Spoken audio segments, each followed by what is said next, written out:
A recent scary incident that sent 2 Putnam County students to the hospital is once again placing a spotlight on the dangers of vaping. It's nationwide, and it's really sad and tragic what we've seen over the past few years, this just dramatic rise in lung injuries.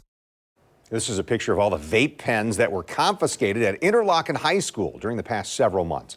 News 4 Jax reporter Eric Avanier is joining us live and looking into this growing problem.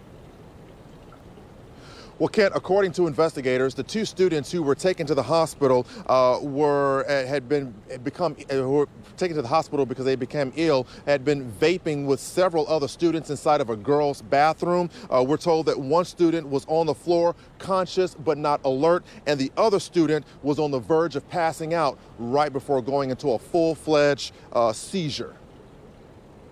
Every single one of these vaping devices was confiscated at Interlachen High School. The Putnam County Sheriff's Office says the students who brought these vape pens on campus were under the age to buy these items, let alone use them. School leaders say a group of junior high school students admitted to vaping in the girls' bathroom last Friday, just prior to 2 of the students in the group getting so sick they had to be taken to the hospital. But this is not a concern that's isolated to Interlachen. We're seeing it more and more.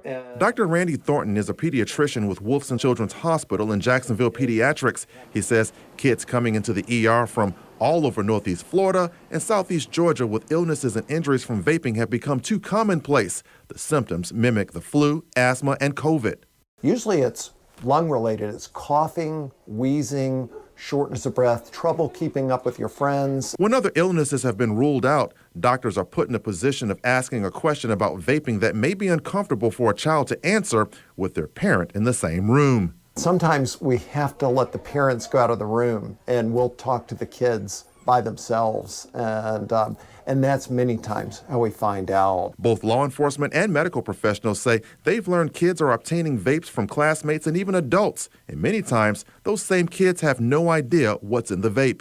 We know that they have nicotine and they're flavored for kids, so they try them. And then it's also all the ones that they create themselves with marijuana, the THC additive, which can be really dangerous to their lungs. There's all kind of cases of children being admitted to the hospital with lung damage, particularly with the marijuana-containing e-cigarettes. Is that damage permanent?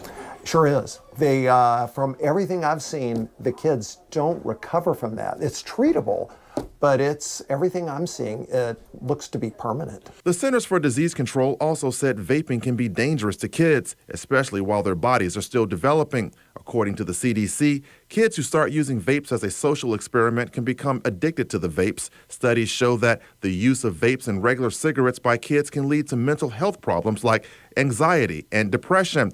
And kids who use vapes can develop long-term lung problems. Now, this has become such an issue that both law enforcement and Wolfson Children's Hospital is urging parents to have a serious conversation with their children about the dangers of vaping and, of course, smoking. Reporting live, Eric Avanier, Channel 4, the local station.